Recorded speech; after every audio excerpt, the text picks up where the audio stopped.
Greetings again. In this series of how to use some of the products in Blackboard, some of the tools in Blackboard to help you in your class. One of the things that you want to do is you want to take a look at what tools are available. And as you see on this page, we have a lot of tools that you can use that will help you work with your students as well as help you as you continue on in your teaching. And there's a few tools here that I really like, and I enjoy using them, especially when it means I can work with students. And so one of those areas, of course, let me just go through. If you know how to use the email, you can take the email there and you can send an email, and it goes to their email box in their student Outlook.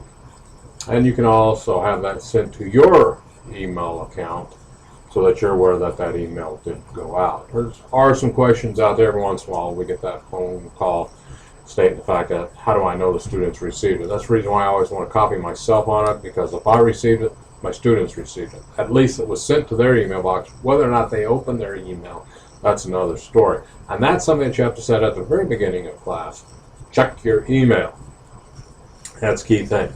Now, another way that you can contact your students, and that is through an internal message portal that we have, and that is down here in course messages. This is just within the course itself. It doesn't go outside the course, so you communicate within the course itself. So that's another way that you can communicate with students. You can play around with that, practice around with it.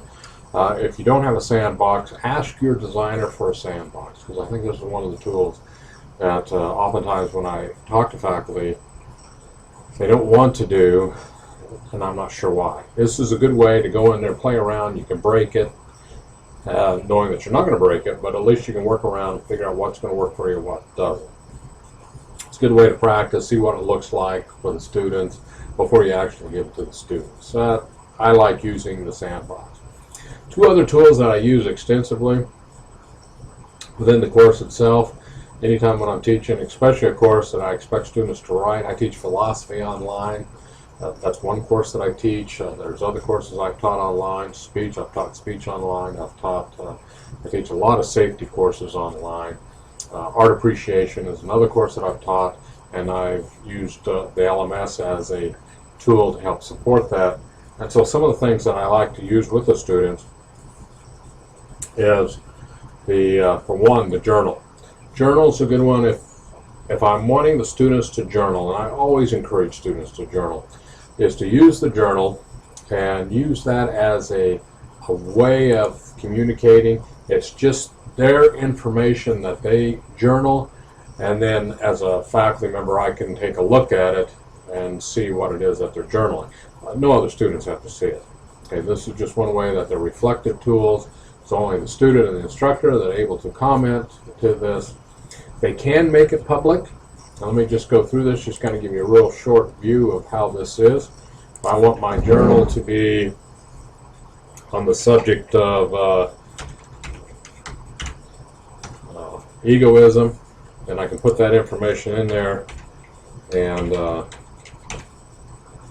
I can make this available to on a certain date. If I'm writing on it and I don't want my instructor to see it, I don't have to do this. I can have it monthly, weekly.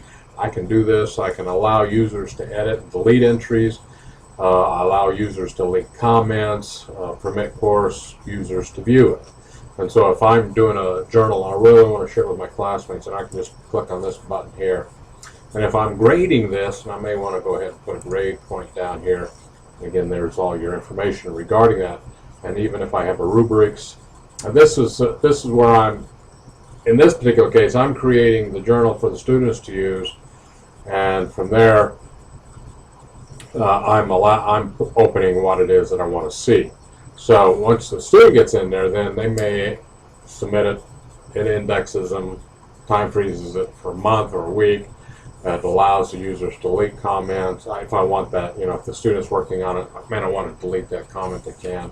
Or if I want the other students to see it. So in this case, I'm setting it up. Here's the grades. Here's the availability. I can add a rubric to it. and the students have that. So anyway, that's setting up the journal itself. Now if I go back and I take a look at my tools, another tool that I really like to use, and that is blogs. Blog is similar to discussion, but it's also not. And so I can create a blog, and I can open this blog up, and my blog title is Egoism. It's my message. I may go ahead and put in here, I may put a video in as far as what some of the tools that I want to see. I can highlight that again, and just like we talked about in other videos, you can click on that, you can link that to it. I can make the blog available. Maybe the blog is available on the 3rd week, so I may want to set up the availability then on the 3rd week. Individual to all students, allow anonymous comments. Normally I don't like allowing for that. Blog type is here again. I can adjust it for just individuals to all students, or the course can be involved in it. There's different ways that you can do that. Index entries, I usually like to go on a weekly basis. Sometimes students say things and they want to delete them, and so you can add that in there if you want. If you're going to grade it again, of course you have some grading that you can do. You can add to that. So anyway, in this case I'm not going to grade. What I found is students who have blogged before really enjoy it. There are also students that haven't blogged, and this is, if they're used to Facebook or Twitter or something like this, it gives them kind of a social media type of look. Really helps them out, really kind of lay out their thoughts. It's always fun to see what sometimes how the students respond, and then of course responding yourself as well as to what you want to see. And so now you've created that blog, and it's not going to be available until 11:59 tonight. But over here in this side, I can also add to that.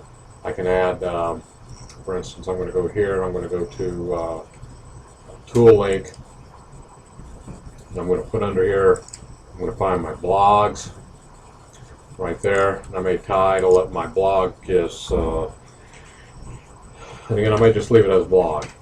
That may be the way to go. Available to my users, and I'll submit this. And now I have over here blog, and I can adjust that to wherever I want. I'm going to put it right up here underneath the sign list. And so now I have a blog in my class. And the students can then get into that. They can add their topic. I'll click on this, just kind of give you an idea. Now there's no blog entries. Now how about if I create a blog entry? Now this is where it all comes together. I create my blog entry. Here it is. I give my opinion. I can add a document if I want. Some of my findings. Just another way to work with your students, help them in their really kind of a social interaction in the class. And I get a lot of comments from students that are saying, "Now this is the best way to go. I'm able to communicate. I feel like I'm really engaged in this class," especially the online class. So that's one way to look at it. Again, there's other tools that you can use. Again, play around with this. Now on some LMSs you have what's called a wiki. You can also add that in here with the blog. If you want to have a wiki where students add, here's my definition of what egoism is. Students can comment on it, or maybe examples of that. For instance, those are just some different ways to use it. Anyway, I just wanted to share that with you because I think this is one tool that I think really works for us in teaching online. And again, looking at all the different tools here, looking at all the different products that we have that we can use to really bring that out. Portfolio's homepage is another tool. Eventually we'll be discussing that to get that information out. And if you have any questions or any comments, we can always talk to those, get a hold of your designer. And with that, we'll have a good day.